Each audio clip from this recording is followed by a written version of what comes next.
സുമ, എന്താ നിൻ്റെ വീട്ടിൽ ഇന്നലെ ഒരു ഒച്ചയും ബഹളമൊക്കെ കേട്ടത്? രാത്രിയിൽ ഭയങ്കര വിളിയൊക്കെ കേട്ട, അലർച്ചയൊക്കെ.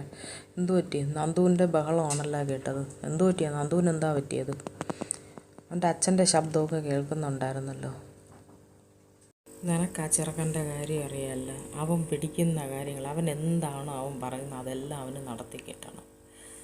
അവന് എന്തോ മാച്ച് കാണണമെന്നാ, IPL എന്നാ എന്തൊക്കെ പറഞ്ഞിട്ടാണ് വഴക്ക്.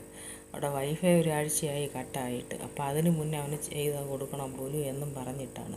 അപ്പം തന്തേന് പറ്റത്തില്ല എന്ന് അവൻ്റെ അച്ഛൻ പറഞ്ഞത് കൊണ്ടാണ് ആ ബഹളം അത്രയും ഉണ്ടാക്കി. ആ ബക്കറ്റിനെ എടുത്തെറിഞ്ഞ്. അതുകൊണ്ട് അവൻ്റെ അച്ഛൻ 2 അടി കൊടുത്തവന്.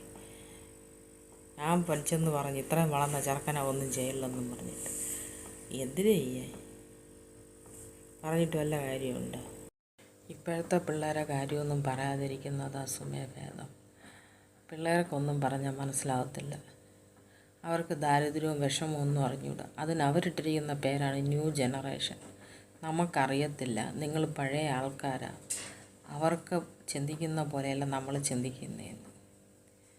ഒന്നും അറിഞ്ഞൂടാ ഇപ്പോഴുള്ള പിള്ളേർക്ക്. ദാരിദ്ര്യം അറിഞ്ഞൂടാ, വിഷമവും അറിഞ്ഞൂടാ, ഒന്നും അറിയത്തില്ല. അപ്പനും അമ്മയും ഒന്നും അറിയാണ്ട് വളർത്തും. നമ്മുടെയൊക്കെ കാലത്ത് നമ്മളിങ്ങനെയായിരുന്നു.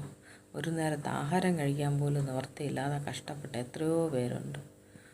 ഉടുക്കാൻ തുണിയില്ലാണ്ടും കീറിയതും പറഞ്ഞതും തച്ചും പറക്കിയിട്ട് കിടന്നു. അതൊക്കെ ഒരു കാലം. ഇന്നത്തെ മക്കൾക്ക് അത് വല്ലതും അറിയാവോ? എല്ലാം ശരിയാകും.